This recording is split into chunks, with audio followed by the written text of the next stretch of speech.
Story की opening में हम शी फैमिली की डॉटर रैन को देखते हैं, जिसकी वेडिंग उसके बॉयफ्रेंड फू टिंगजाओ के साथ होने जा रही थी। इसलिए रैन बहुत ज़्यादा हैप्पी थी।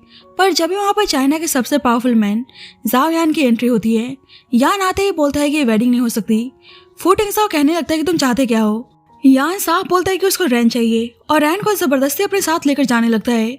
तो रैन उसको थप्पड़ मारती है, बोलती है कि तुम हो कौन जो मेरी वेडिंग खराब करने चले आए। पता चलता है कि यान का रिबर्थ हुआ है। पास्ट लाइफ में यान रैन से एक तरफा प्यार करता था, पर उससे अचानक से पता चलता है कि रैन अब इस दुनिया में नहीं रही। एक्चुअली रैन ने अपने हस्बैंड टिंगजाओ को किसी लड़की के साथ चीट करते हुए देख लिया था। ऊपर से रैन प्रेग्नेंट थी और वह इस चीज को बर्दाश्त नहीं कर पाती और उसका मिसकैरेज हो जाता है। रैन ऑलरेडी बहुत ज्यादा बीमार थी, तो ब्लड क्लॉटिंग की वजह से उसका सडन डेथ हो जाता है। यान रैन से बहुत ज्यादा प्यार करता था, इसलिए उसने रैन की खुशी के लिए उसकी लाइफ में कभी इंटरफेरेंस नहीं की। पर आज जब रैन इस दुनिया में नहीं थी, तो यान भी सोचता है कि वह जीकर क्या ही करेगा और वह खुद को खत्म कर लेता है।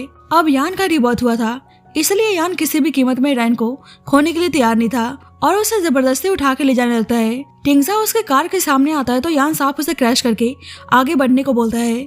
रैन उसको ऐसे करने से मना करती है और अचानक से बेहोश आती है। यान अपने आदमियों से टिंगजाओ को यहाँ से ले जाने को बोलता है। बाद में रैन की नींद खुलती है, तो यान उसके सामने ही बैठा हुआ था। उससे प्यार से गले लगाने जाता है, तो रैन उसे तेज से बाइट कर लेती है, पर यान अभी भी बहुत ही काम था। रैन बोलती है कि तुम मेरे साथ ऐसा क्यों कर रहे हो, सही में तुम एक नंबर के डेविल हो। रैन उसको जाने देने को बोलती है, पर यान कहता है कि मैं तुम्हें बताना चाहता हूँ कि टिंगजाओ मेरे कब्जे में है। रैन घबरा कर बोलती है कि तुमने उसके साथ क्या किया। यान साफ बोलता है कि अगर तुम जितना सही से बिहेव करोगी, टिंगजाओ उतना ही कम सफर करेगा। रैन को फीवर थी, इसलिए उसको प्रॉपर रेस्ट करने को बोलता है। तो रैन गुस्सा करने लगती है कि तुम्हें मेरे बारे में सोचने की जरूरत नहीं है। बटलर यान के बाइट के निशान को देखकर बोलता है कि घाव को ट्रीट करने की जरूरत है, पर यान कहता है कि बस थोड़ी सी इंजरी है, आपको पता है ना कि मैं एक डॉक्टर हूँ। बटलर बोलता है जी मुझे पता है, आपने मेडिसिन स्पेशली मिस रैन के लिए सीखी है। बाद में यान मेडिसिन प्रिपेयर कर रहा था, जब वहाँ पे यान के ग्रैंडपा का एक आदमी आता है। बोलता है कि सुनने में आया कि फू फैमिली का सन आपके कब्जे में है। उसके गले पे वाइट का निशान देखकर बोलता है कि ऐसा लग रहा है कि मिस रैन आपके साथ कुछ ठीक नहीं है। आप चाइना के सबसे पावरफुल पर्सन है, ऊपर से आप अपने हैंडसमनेस के लिए बहुत ज्यादा फेमस है, और फिर भी मिस रैन का ध्यान आप पे कैसे नहीं गया। यान रूडली बोलता है कि तुम ग्रैंडपा के लिए डॉक्यूमेंट्स लेने आए हो, तो चुपचाप लेकर जा सकते हो। वह आदमी बोलता है कि कल मीडिया पर्सन के सामने आपका इंटरव्यू है, सब जानना चाहते हैं कि ऐसा अचानक से वेडिंग को हाईजैक करने के पीछे कारण क्या है, इसलिए आप थोड़ा सा सोच समझकर आंसर दीजिएगा, क्योंकि दुनिया की नजर आप पर ही है।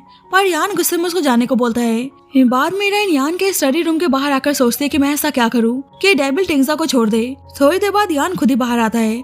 बोलता है क्या बात है, तुम में इतनी हिम्मत आ गई कि तुम मुझसे खुद ही मिलने चली आई। रैन कहती है कि मुझसे दूर रहो, मैं टिंगजाओ की वाइफ हूँ। अगर तुम मुझे ऐसे ही किडनैप करके रखने वाले हो, तो मेरी फैमिली और फू फैमिली तुम्हें जिंदा नहीं छोड़ने वाली। पर रैन को बिल्कुल भी आइडिया नहीं था कि टिंगजाओ कितना खतरनाक है। यान अभी भी उससे प्यार से बात करता है, बोलता है कि यहाँ पे मौसम काफी खराब है और आने वाले वक्त में और भी खराब होने वाली है, इसलिए अपना सही से ध्यान रखो।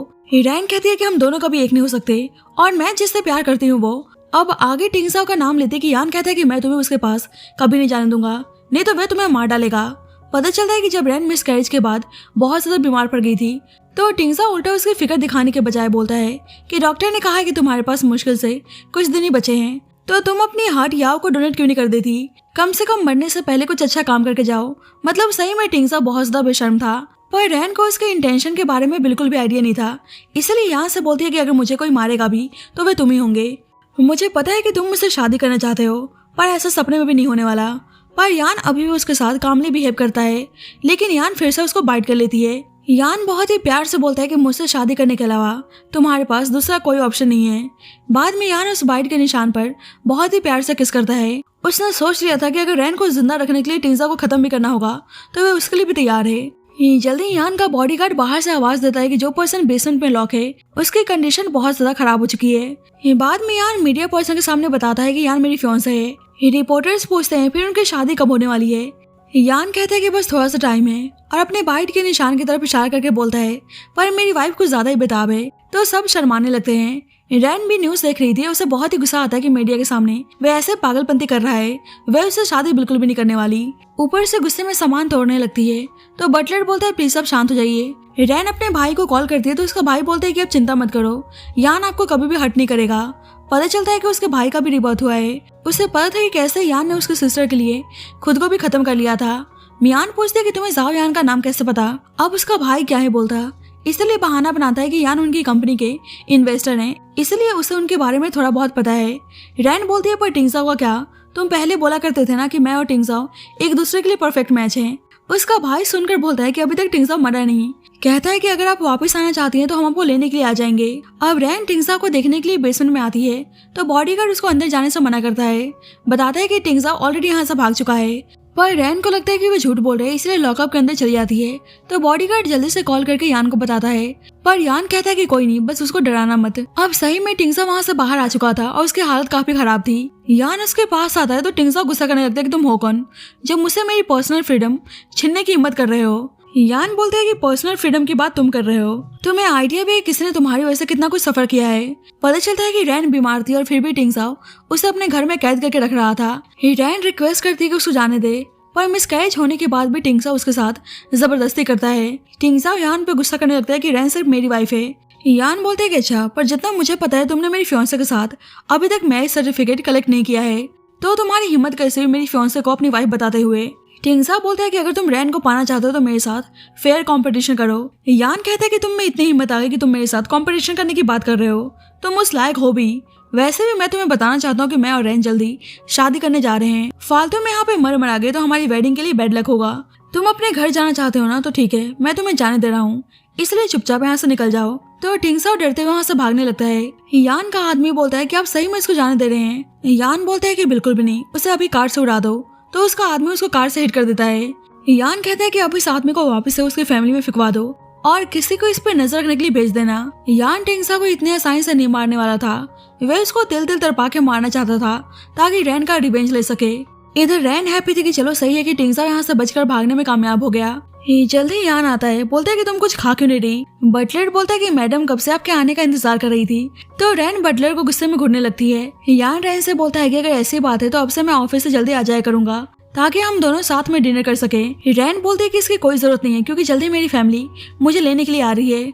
मुझे तो इस बात का डर है कि पता नहीं आज रात तुम सही से सो भी पाओगे या नहीं। यान कहता है कि ऐसी बात है तो क्या आज हम लास्ट टाइम एक दोस्त की तरह खाना खा सकते हैं। रैन कहती है कि दोस्त, तुमने मेरी वेडिंग खराब कर दी और फिर भी ये सब बोलने की हिम्मत कर रहे हो। यान कहता है कि वह इसलिए क्योंकि मैं बहुत ज्यादा बेशर्म हूँ। तो रैन उसको हिट कर देती है तो सब उन्हें ऐसा देखकर मुस्कुराने लगते हैं। यान उनको घूरने लगता है तो बटलर बोलते हैं कि अब चिंता मत कीजिए, हमारी टीम काफी प्रोफेशनल है, हम प्रॉमिस करते हैं कि हम नहीं हंसेंगे। रैन यान को ध्यान से देखती है तो पूछती है क्या हम पहले मिल चुके हैं। यान कहता है कि तुमने सही कहा, मुझे ध्यान से देखो, क्या पता तुम्हें सब कुछ याद आ जाए। पता चलता है कुछ साल पहले जब यान का ब्रदर उस पर झूठा चोरी का आरोप लगाकर उसको नाजायज बोलकर उसे उसकी मॉम का इंसल्ट कर रहा था, तो रैन आकर यान की हेल्प करती है। जब से यान को फर्स्ट साइट में ही रैन से प्यार हो गया था।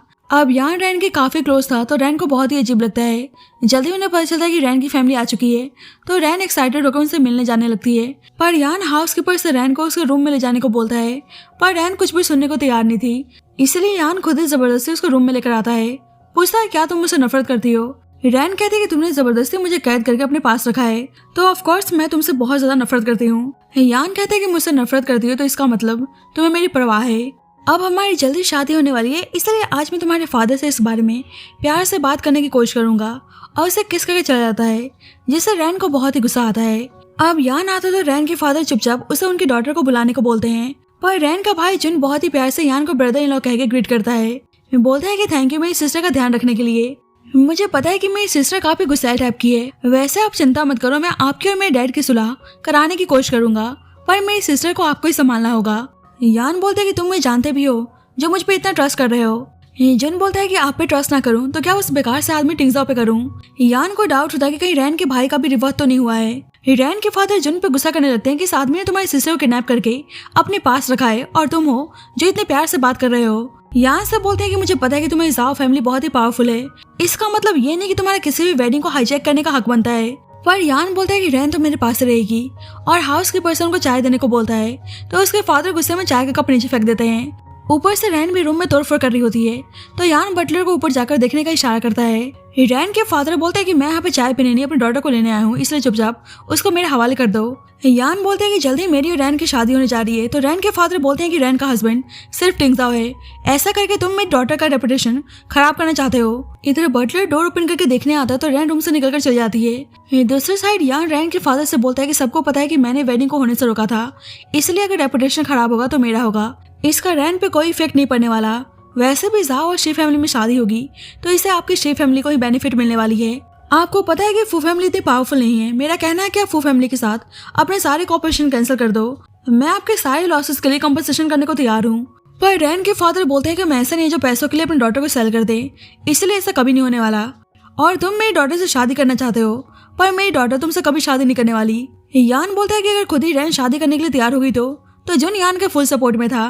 पर जब भी रैन आकर बोलती है कि मैं तुमसे कभी शादी नहीं करने वाली, तो आई होप अब तुम मुझे और परेशान नहीं करोगे। यान कहते हैं कि तुम्हें पता नहीं है टिंगजाओ किस तरह का पर्सन है। रैन के फादर बोलने लगते हैं तुम अब भी मेरी डॉटर के साथ फोर्स करना चाहते हो। यान बोलते हैं कि ठीक है, आप लोग रैन को अपने साथ लेकर जा सकते हैं, पर उसके बाद टिंगजाओ नहीं बचने वाला। रैन कहते हैं कि तुम चाहते क्या हो। रैन के फादर बोलते हैं कि तुम चिंता मत करो, ये फू फैमिली का कुछ नहीं बिगाड़ सकता। जिन बोलता है सिस्टर मैंने सुना है बेचारी टिंगजाओ की हालत पंचर है। रैन कहती है क्या सही में वो इतना इंजर्ड है। जिन बोलता है बहुत ज्यादा। क्या आप चाहते हैं कि यान फिर से टिंगजाओ को टॉर्चर करे, फालतू में मरा जाएगा। पर रैन के फादर उसे बकवास बंद करने को बोलते हैं। रैन से कहते हैं कि तुम चिंता मत करो, कुछ नहीं होगा, और रैन को लेकर जाने लगते हैं। तो यान के ऑर्डर पर उसके बॉडीगार्ड्स उन्हें वहां से लेकर चले जाते हैं। जिन को भी लेकर जा रहे थे तो जुन बोलता है अरे तुम लोग कष्ट मत करो, मैं खुद ही जा रहा हूँ। रैन को समझ में आ चुका था कि यान उसे इतनी आसानी से नहीं जाने देने वाला और वे इस तरह से हाथ पे हाथ धरकर बैठ नहीं सकती। यान से बोलती है अगर मैं तुम्हारे साथ शादी करने को तैयार नहीं होंगी तो क्या तुम मेरी फैमिली के साथ कुछ करने वाले हो। तो यान हाँ बोलता है। रैन अचानक से यान के पास आती है तो यान कहता है क्या हुआ, तुम्हें कुछ बोलना है। पर रैन उसको अचानक से किस करने लगती है, जिससे यान तो हैरान था और एक पल के लिए उसकी बोलती बंद हो जाती है। अब रैन के दिमाग में कुछ चल रहा था, इसलिए कहती है कि अब हमारी शादी होने जा रही है, इसलिए मैं तुम्हारी फैमिली से मिलना चाहती हूँ। तो यान उसकी बात मान जाता है। जब भी मेड मेडिसिन लेकर आती है तो यान जल्दी से पहले उसे मेडिसिन खाने को बोलता है। अब रैन के दिमाग में यही चल रहा था कि उसे अपनी फैमिली को प्रोटेक्ट करना है, इसलिए उसे एक बार यान की फैमिली से बात करनी होगी, क्या पता वे लोग उसकी बात समझे। अब यान किसके बारे में सोचकर शर्मा रहा था जब भी बटलर आके बोलता है कि मैडम अचानक से आपके ग्रैंडपा से क्यों मिलना चाहती हैं। लगता है वे शादी से बचने के लिए कुछ प्लान कर रही हैं, इसलिए हमें जल्दी से कुछ करना होगा। पर यान तो अभी भी किसके बारे में सोच रहा था, पर बटलर के दोबारा आवाज देने पर बोलता है कि आप चिंता मत करो, ग्रैंडपा रैन से इतनी आसानी से मैनिपुलेट नहीं होने वाले। इधर टिंगजाओ हॉस्पिटल में था और उसे यान पे बहुत ही गुस्सा आ रहा था। उसकी मॉम बोलती है क्या रैन तुम्हारे साथ नहीं आई। टिंगजाओ बोलता है कि रैन यान के साथ बहुत ही मजे में रह रही है। उसकी मॉम बोलती है कि मतलब वे लड़की अब प्योर नहीं है, रैन सही में बहुत ही बेशर्म है, अब तो वे यूज लड़की हमारी फू फैमिली की डॉटर इन लॉ बनना डिजर्व नहीं करती। जब भी टिंगजाओ के फादर आते हैं गुस्सा करने लगते हैं कि इस लड़के ने जाओ यान को ऑफेंड करने की हिम्मत की। उसकी मॉम बोलती है तो डरने की क्या बात है, वे भी हमारी फू फैमिली जैसे अपर क्लास वेल्दी फैमिली से बिलोंग करते हैं। टिंगजाओ के फादर बोलते हैं कि जाओ फैमिली हमसे कई ज्यादा पावरफुल है और जाओ यान की बात करूँ तो इतना खतरनाक है कि पूरा चाइना उससे कांपता है। पता चला है कि यान अपने ग्रैंडपा के बहुत ज्यादा रिक्वेस्ट करने के बाद ही जाओ फैमिली का इंचार्ज बनने के लिए तैयार हुआ है। टिंगजाओ बोलता है तो क्या हुआ। उसकी मॉम बोलती है कि हाँ मुझे जाओ फैमिली के बारे में पता है, उन लोगों का पॉलिटिक्स और बिजनेस वर्ल्ड में बहुत बड़ा नाम है। टिंगजाओ के फादर बोलते हैं कि यान को ऑफेंड करने की वजह से इन 2 दिनों में बहुत सारी कंपनीज ने हमारे साथ कॉर्पोरेशन कैंसिल कर दिया है, अब हमारी कंपनी के स्टॉक प्राइस बहुत ही डाउन है। तो टिंगजाओ हैरान था, वो बोलता है कि शी फैमिली का क्या, वे हमारी हेल्प नहीं कर रहे हैं। उसके फादर बोलते हैं कि जाओ यान उनका होने वाला सन इन लॉ है, तो भला उन लोगों को हमारे मरने या जीने से क्या ही फर्क पड़ने वाला। उसकी मॉम बोलने लगती है कि सब कुछ उस बेशर्म लड़की रैन की वजह से हो रहा है। टिंगजाओ बोलते हैं कि पूरे शहर को पता है कि रैन मेरी वाइफ है और फिर भी यान ने उसे मुझसे छीनने की कोशिश की, मैं इस चीज को बर्दाश्त नहीं करने वाला। अब यान रैन को अपने घर लेकर आता है और ग्रैंडपा से उसको इंट्रोड्यूस करवाता है।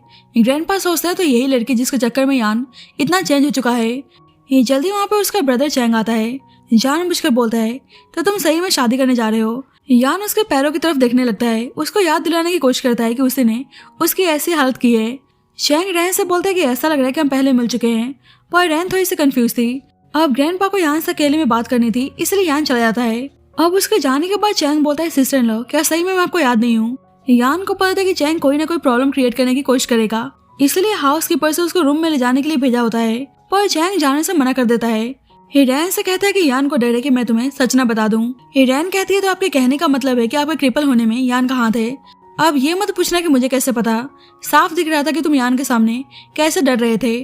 चैंग बोलता है कि क्या बात है, मिस रैन तो बहुत ही स्मार्ट है, वैसे आपको 6 साल पहले का वो इंसिडेंट याद तो है ना। रैन बोलती तो अच्छा, वे पर्सन तुम थे जो यान को परेशान कर रहे थे। शैंग बोलते कि तुमने सही कहा, उस वक्त मैंने थोड़ा सा यान को ऑफेंड क्या कर दिया। आपके वहां से जाने के बाद यान ने मुझे बुरी तरीके से मारने की कोशिश की, इसलिए आज मेरे पैरों की ऐसी हालत है। यान सही में एक डीमन है, अगर आपने उससे शादी की तो आप बहुत ज्यादा पछताने वाली हैं। वैसे ही यान आता है, बोलता है कि रैन मुझसे शादी करेगी या नहीं, तुम्हारा इससे कोई भी लेना देना नहीं है, और उसे अपने साथ लेकर चला जाता है। यान चैंग को रूम में लाकर बोलता है तो तुम रैन को मेरे अगेंस्ट करने की कोशिश कर रहे थे। तो चैंग माफी मांगने लगता है कि उससे गलती हो गई, पर यान उसको बुरी तरीके से हट कर देता है। रैन ये सब देखकर बोलती है कि तुम सही में साइको हो। रैन के जाने के बाद यान बोलता है कि मैंने बस उसके लिप्स कट किए हैं ताकि फ्यूचर में वे ज्यादा बकवास ना करे। अब रैन भागकर ग्रैंडपा को बताने आती है, पर ग्रैंडपा तो बहुत ही रिलैक्स थे और उसे साथ में बैठकर चाय पीने को बोलते हैं। ग्रैंडपा कहते हैं कि मुझे पता है कि रैन जबरदस्ती तुम्हें अपने पास रख रहा है। रैन कहती है कि आपको सब पता है, मैं आपको बताना चाहती हूँ कि मैं किसी और से प्यार करती हूँ, इसलिए प्लीज आप यहाँ से बोल दो कि मुझे जाने दे। पर ग्रैंडपा बोलते हैं कि यहाँ जो भी करता है बहुत ही सोच समझ के करता है। उससे टिंगसा उसकी मॉम की वीडियो दिखाते हैं कि दोनों मिलकर कैसे बुराई कर रहे हैं। रैन को याद आता है कि पहले टिंगसा की मॉम उसके साथ कितने अच्छे से बिहेव किया करती थी। वीडियो देखने के बाद भी रैन कहती है कि मैं यान के साथ नहीं रह सकती। मैं और टिंगसा 6 सालों से एक दूसरे के साथ हैं और मैं इतनी आसानी से उस पर हार नहीं मान सकती। रैन को अंदर अंदर बुरा लग रहा था कि उसकी वजह से आज टिंगसा की ऐसी हालत है। ग्रैंडपा रैन से बोलते हैं कि अगर तुम जाओ फैमिली में शादी करोगी तो हम सब तुम्हें अच्छे से ट्रीट करेंगे। रैन बोलती है पर मैं ही क्यों, मैं एक सिंपल फैमिली से बिलोंग करती हूँ, हमारा तो जाओ फैमिली से कोई मैच ही नहीं है। ग्रैंडपा बोलते हैं कि बेशक हमारी फैमिली रिच और पावरफुल है, पर फिर भी हमारे लिए फैमिली बैकग्राउंड इतना मैटर नहीं करता। यान तुम्हें पसंद करता है, तुमसे शादी करना चाहता है, तो भला मुझे दिक्कत क्यों होगी। रैन कहती है कि सॉरी कि मैं ऐसा बोल रही हूँ, पर आपको हमारी शादी से इसलिए प्रॉब्लम नहीं है क्योंकि आप मेरे थ्रू यान को जाओ फैमिली में रखना चाहते हैं ताकि वे अपनी फैमिली बिजनेस को आगे बढ़ाए। ग्रैंडपा बोलते हैं कि तुम तो काफी स्मार्ट हो, जब भी मैं सोचूं कि यान तुम्हें इतना पसंद क्यों करता है। रैन कहती है पर मैं नहीं चाहती कि यान मुझे पसंद करे। तो ये सुनकर यान उदास हो जाता है। अब दोनों वापस जा रहे थे तो यान पहले कुछ सामान कार में रखने के लिए चला जाता है। जब भी यान के कजन्स आते हैं और रैन को नीचे दिखाने लगते हैं, यान की कजन याओ बोलती है कि तुम तो काफी कैपेबल निकली, तुम्हें पता है कि ग्रैंडपा अपना इनहेरिटेंस ब्रदर यान को देने वाले हैं, तो तुम पहले से ब्रदर यान को सीरियस करके उनके साथ हो गई। पर रैन कहती है कि मैं यान से शादी नहीं करने वाली, मैं बस टिंगसा को पसंद करती हूँ। तो यार उसको थप्पड़ मारती है, बोलती है कि तुम ऑलरेडी जाओ फैमिली पहुंच गई और मेरे सामने शरीफ बनने का नाटक कर रही हो। याओ का ब्रदर भी बोलता है कि तुम चुपचाप यहाँ से दफा हो जाओ। रैन सोचती है कि शादी कैंसिल करवाने का अच्छा मौका है। उनके सामने नाटक करने लगती है कि अगर आप लोग नहीं चाहते कि मैं यान के साथ रहूं तो ठीक है, मैं जाओ फैमिली के साथ एंगेजमेंट कैंसिल करके यहाँ से चली जाऊंगी। याओ बोलती है कि ये हुई ना बात, वैसे भी तुम ब्रदर यान को डिजर्व नहीं करती। जब भी वहाँ पे यान आता है तो याओ डर जाती है। अब रैन जानबूझकर रोने का नाटक करती है, बोलती है कि शायद तुम्हारी फैमिली मुझे पसंद नहीं करती, इसलिए मैं जा रही हूँ। तो यान याओ से बोलता है कि जिसको जाना चाहिए वे तुम हो, और उल्टा रैन का हाथ पकड़ के उसको स्लैप करता है। बोलता है कि ये तुम्हारी पनिशमेंट है कि तुमने अपनी सिस्टर इन लॉ की डिसरिस्पेक्ट की, और उसे वार्न करता है कि नेक्स्ट टाइम से ऐसा नहीं होना चाहिए। तो याओ को बहुत ही गुस्सा आता है।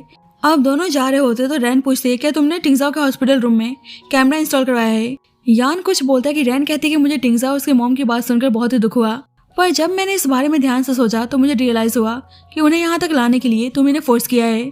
मैं 6 साल से टिंगजाओ के साथ थी और मुझे उसकी आदत हो गई है। यान बोलता है पर टिंगजाओ तुम्हारे लिए अच्छा पर्सन नहीं है। रैन कहती है कि तुम टिंगजाओ को लेकर इतने श्योर कैसे हो। यान बोलता है क्योंकि मैं तुमसे प्यार करता हूँ। पर रैन कहती है कि इस दुनिया में बिना मतलब के कोई किसी से प्यार नहीं करता, अब तुम मेरी बातों को बदलने की कोशिश मत करो। तो यान कहता है कि ठीक है, मैं बता रहा हूँ, तुम ऑलरेडी एक बार मर चुकी हो और मैं फ्यूचर से तुम्हारे पास आया हूँ। पर रैन को उसकी बात मजाक लगती है, तो अब यान क्या ही बोलता। अब रास्ते में रैन यान के कंधे पर सर रख के सो जाती है, तो यान को बहुत ही अच्छा लगता है। जल्दी फू फैमिली यान से मिलने आती है, तो ड्राइवर बोलता है कि अभी मैडम सो रही हैं, इसलिए आप लोग थोड़ा सा इंतजार करें। तो टिंगजाओ की मॉम देखती है कि रैन यान के कंधे पर सर रख के सो रही है। रैन यान को पहले कमरे में सुलाने आता है और उसको प्यार से किस करता है। रैन नीचे आता है तो टिंगजाओ की मॉम रैन के बारे में बकवास करती हैं, तो यान अपने बॉडीगार्ड से उनको पनिश करने को बोलता है। जब भी टिंगजाओ के फादर बोलते हैं कि मैं अपनी वाइफ की तरफ से माफी मांगता हूँ, और डिवोर्स एग्रीमेंट दिखाकर बोलते हैं कि मेरा बेटा पहले से ही रैन से डिवोर्स लेना चाहता था और वे रैन को पसंद भी नहीं करता, इसलिए आप मेरे बेटे को माफ कर दीजिए।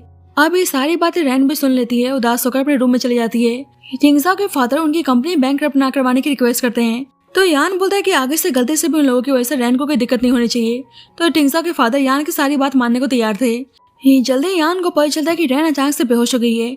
अब रैन की तबीयत बहुत ही खराब थी, उससे हाई फीवर था, तो यान आइस बात लेकर रैन के साथ सोता है ताकि उसका फीवर कम हो सके। रैन को नाइट मेयर्स आते हैं कि बैग में जल रही है और टिंगजाओ से हेल्प मांगती है, पर टिंगजाओ किसी और लड़के के साथ इंटीमेट हो रहा है।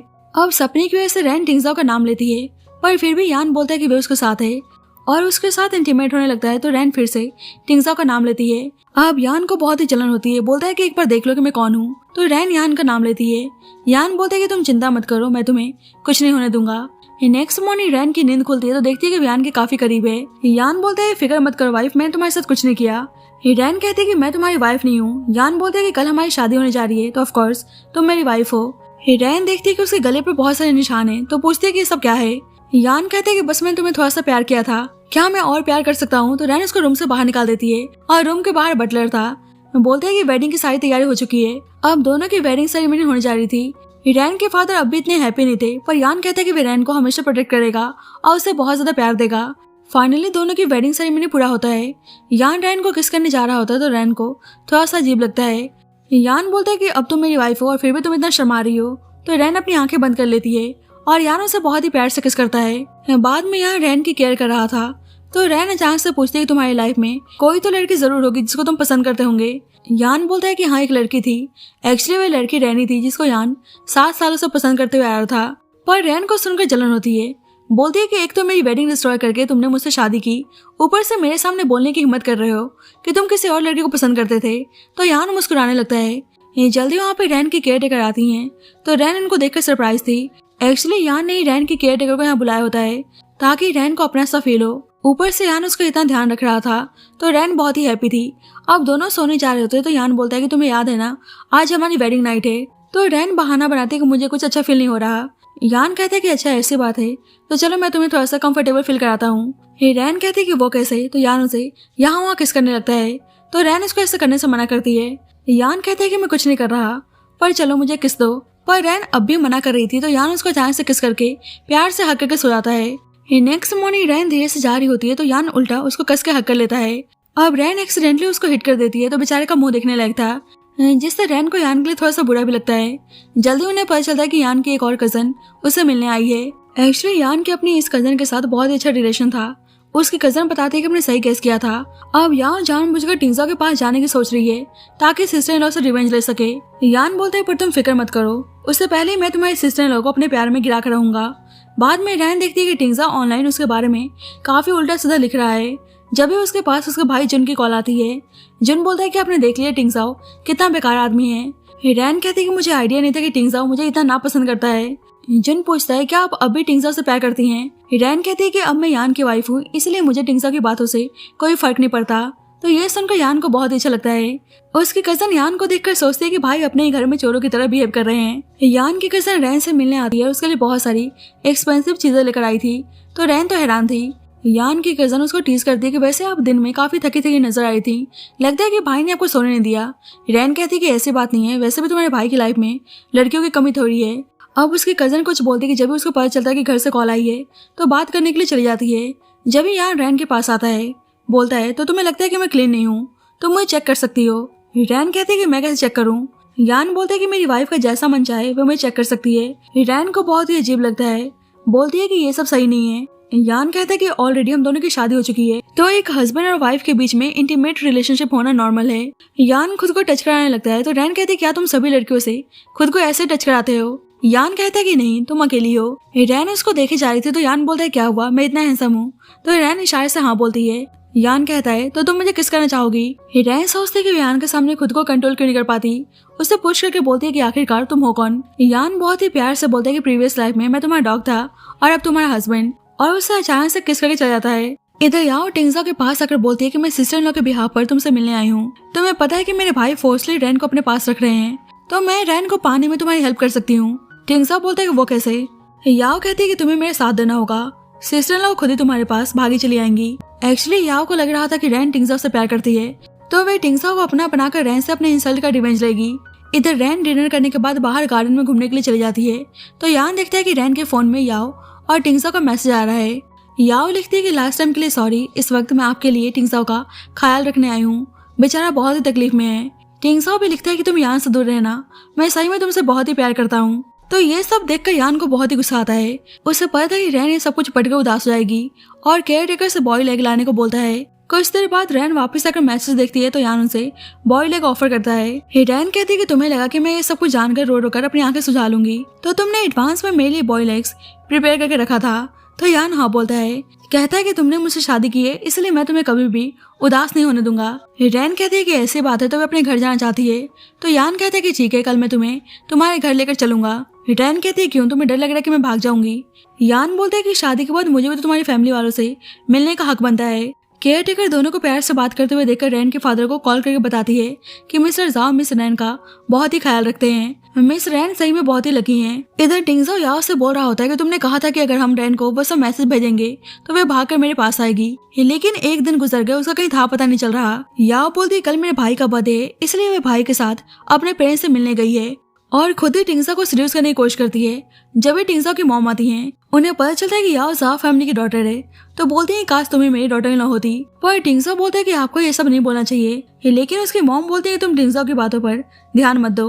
अब यहाँ सीसीटीवी कैमरा से सब कुछ देख रहा होता है और उसको आइडिया लग गया था कि याओ क्या करना चाहती है। नेक्स्ट डे यहाँ रैन के साथ उसकी फैमिली से मिलने आता है।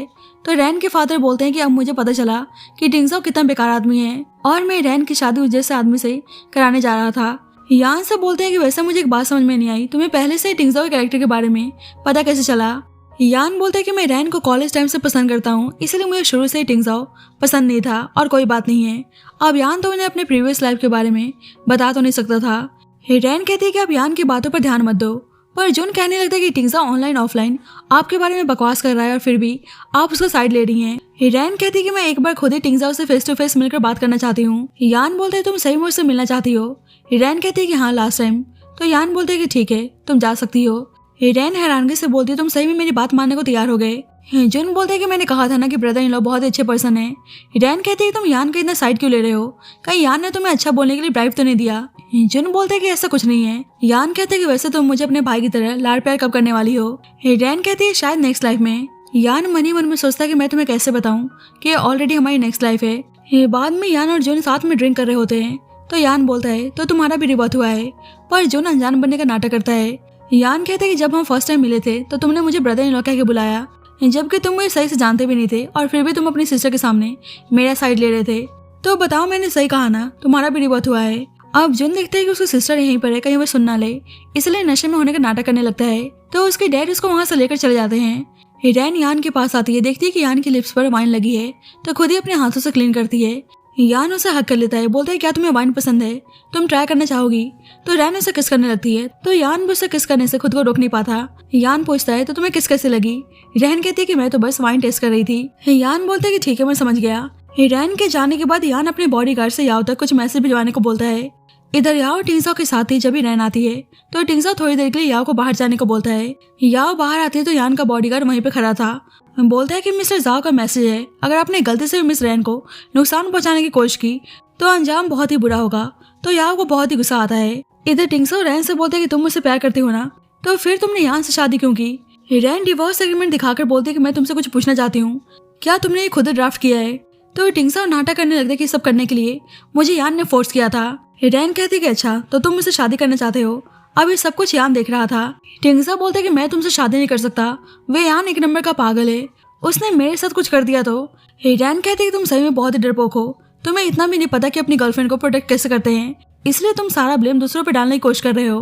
तुम एक नंबर के इररिस्पॉन्सिबल हो, ऊपर से दुनिया के सामने ऐसे दिखा रहे हो कि मैं ही बुरी हूँ। टिंगजाओ बोलते है कि ठीक है तुमने सही कहा, मैं ही सही ढंग से रिस्पॉन्सिबिलिटी नहीं ले पाया, पर तुम खुद को देखो, अब तुम यान की वाइफ हो और मुझे सेकंड हैंड प्रोडक्ट में कोई इंटरेस्ट नहीं है। सच बात यह है कि तुम मुझसे शादी करना डिजर्व नहीं करती।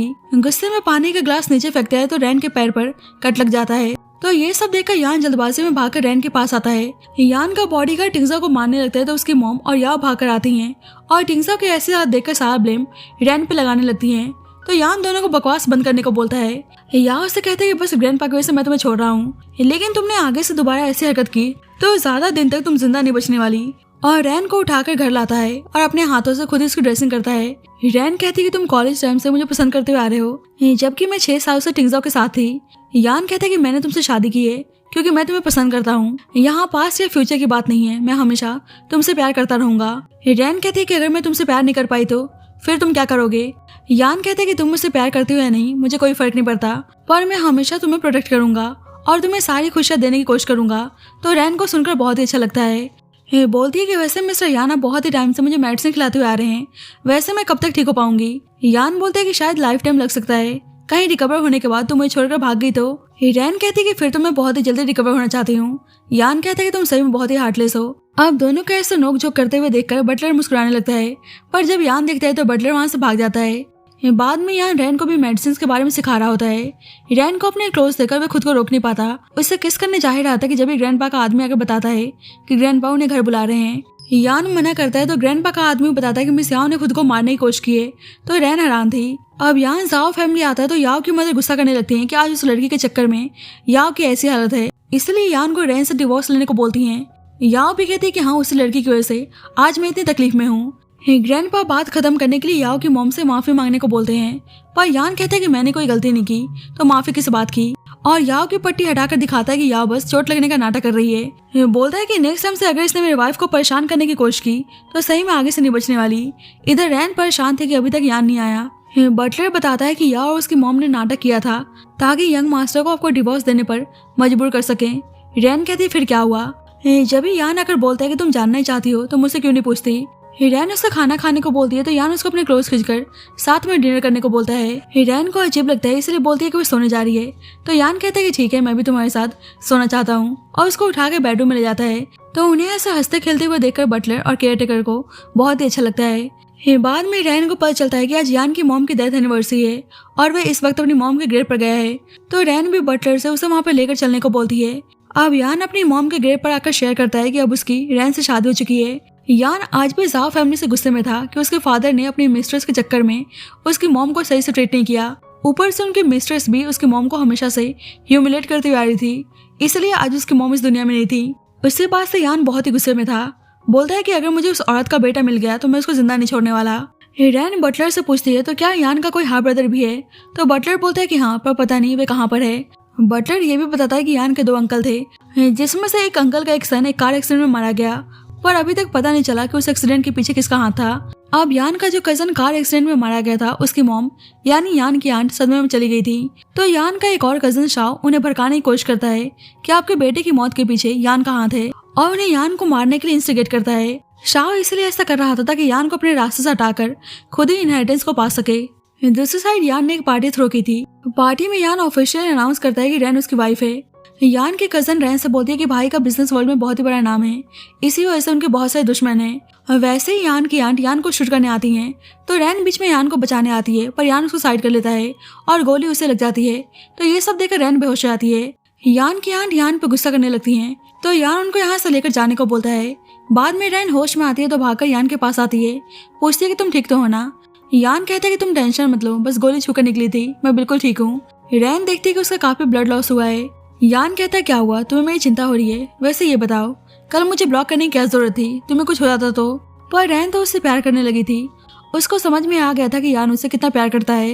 रैन कहती है कि तुम्हें मेरे लिए अपनी लाइफ को रिस्क में डालने की क्या जरूरत थी। यान कहता है कि मेरी ये लाइफ बस तुम्हें प्रोटेक्ट करने के लिए मिली है। रैन कहती है क्या तुम मुझसे अपनी पास्ट लाइफ के बारे में शेयर कर सकते हो। एक्चुअली मैं तुमसे फर्स्ट टाइम 7 साल पहले उस रेस्टोरेंट में मिली थी जहाँ तुम पार्ट टाइम जॉब किया करते थे। उसके बाद तुम 7 साल गायब थे और अचानक से 3 महीने पहले तुम मेरी वेडिंग को रोकने के लिए चले आए। तो क्या तुम्हें 7 सालों से मेरे पे सीक्रेट क्रश है जो तुम मेरे और टिंगजाओ के बीच में नहीं आए। यान कहता है कि तुम्हें तो सब पता है। बोलता है कि प्रीवियस लाइफ में टिंगजाओ तुम्हारे साथ बिल्कुल भी अच्छा नहीं था, शादी के बाद उसने तुम्हें प्रेग्नेंट कर दिया, और फिर रैन कहती कि फिर उसने मुझे किसी और के साथ चीट किया और मेरा हार्ट निकाल लिया। यान कहते कि तुम्हें कैसे पता। रैन कहती है कि सब कुछ मैं काफी टाइम से अपने सपने में देखती हुई आ रही हूँ। वैसे मैंने सपने में गन शॉट और आग लगते हुए भी देखा, पर मुझे उसके बारे में कुछ समझ नहीं आ रहा। एक्चुअली में यान ने खुद को शूट करके मार डाला था, पर रैन को इस बारे में नहीं बताता। रैन कहती है कि मैं हैप्पी हूँ कि इस लाइफ में तुम मेरे साथ हो। यान बोलता है कि मैं मरते दम तक तुम्हें प्रोटेक्ट करूंगा, तो रैन उसे किस करने लगती है। जब भी बटलर आके बताता है कि याओ और उसकी मॉम मिलने आई हैं। यान मिलना नहीं चाहता था, पर बटलर बताता है कि मिस याओ बहुत ही बीमार नजर आ रही हैं, शायद उन्हें आपसे कोई हेल्प चाहिए। अब यान आता है तो याओ की मॉम बताती है कि याओ को हार्ट डिसीज है। यान कहता है तो आपको मेरा घर हॉस्पिटल लग रहा है जो आप दोनों यहाँ पे चले आए। याओ बोलती है कि रैन से मेरा हार्ट मैच हो रहा है, इसलिए मुझे रैन का हार्ट चाहिए। यान याओ पे गुस्सा करने लगता है, तुम्हारी हिम्मत कैसे हो गई कि मेरे सामने रैन का हार्ट मांग रही हो। जल्दी ग्रैंडपा आते हैं, देखते हैं कि यान याओ को मारने की कोशिश कर रहा है, तो हार्ट अटैक का नाटक करने लगते हैं। तो यान याओ को छोड़ देता है। यान के बॉडीगार्ड याओ और उसके मॉम को वहाँ से बाहर लेकर चले जाते हैं। तो यान ग्रैंडपा से बोलता है कि अब आप अपना नाटक बंद कीजिए। ग्रैंडपा बोलते हैं कि तुम टेंशन मत लो, आगे से इन औरतों की वजह से तुम्हें कोई प्रॉब्लम नहीं होगी, मैं इस बात का ख्याल रखूंगा। यान बोलते हैं कि मैं इस बार उनको लास्ट चांस दे रहा हूँ। बाद में यहाँ रैन के पास आता है तो देखते हैं कि रैन गायब है, इसलिए दोनों माँ बेटी को धमकी देता है कि चुपचाप बता दें कि उसकी वाइफ कहाँ है। तो याओ की मॉम डर के बता देती है कि रैन उसके कजन शाओ के कब्जे में है। अब रैन शाओ के पास आता है तो शाओ बोलता है क्या बात है, तुम सही में इस लड़के से कुछ ज्यादा ही प्यार करते हो, जो उसे बचाने के लिए अपनी लाइफ को रिस्क में डालने के लिए भी तैयार हो गए। शाओ यान को हिट करता है पर फिर भी यान कुछ नहीं बोलता।